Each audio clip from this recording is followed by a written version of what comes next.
শৃঙ্খলা মেনে চলার চেষ্টা করি।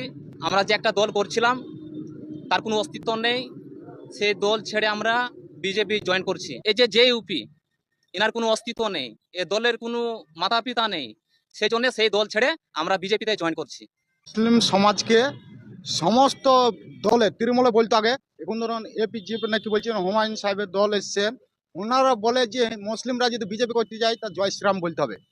আমি ধরুন অটল বিহারী বাজপেয়ী আমল থেকে বিজেপি করি, এখন আমার ভোটার ছিল না, তো আমি রেজেন্ট ছিলাম, ঠিক আছে।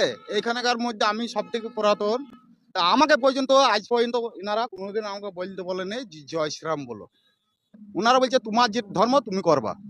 সংখ্যালঘু এলাকা, এই সংখ্যালঘুদেরকে নিয়ে আমাদের যে বিধায়ক সাহেব রেজিনগর বিধানসভার ইস্তফা দিয়েছে, সংখ্যালঘুদেরকে নিয়ে একটা বিশাল একটা ধর্মর খেলা খেলেছে। এখানে মানুষের সেই ধর্মর খেলাটাকে, ধর্ম চশমাটাকে এখন কিন্তু খুলে ফেলেছে।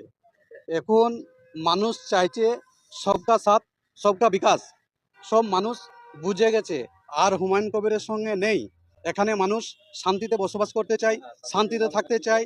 বিভাজনের রাজনীতি এখানে পুরো বন্ধ হয়ে গেছে, আর ওনার পাশে কেউ নেই। বাপ বেটা রাজনীতি করছি, মানুষ মেনে নিবে না, মুসলমানরা মেনে নিবে না।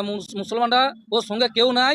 ও 1,23,000 ভোট পেয়েছিল, ওর বেটা শুধু 23,000 ভোট পাবে। এখানে মানুষের মন প্রত্যেকটা চায়ের দোকানে শুধুই হুমায়ুনের বেটার বিরুদ্ধে কথা, যে ওর বেটাকে দিল। এখানে রাজনীতির লোক আরো তো ছিল, মানুষ ওর পেছনে আর কেউ নাই। আর বাবরি মসজিদ, আমি মুসলমানের ছেলে ওই বলছি বাবরি মসজিদ হবে না, কেন ও টাকা পয়সা নিয়ে ও পালাবে, বাড়িঘর ঠিক করে এসে ওখানে পালাবে।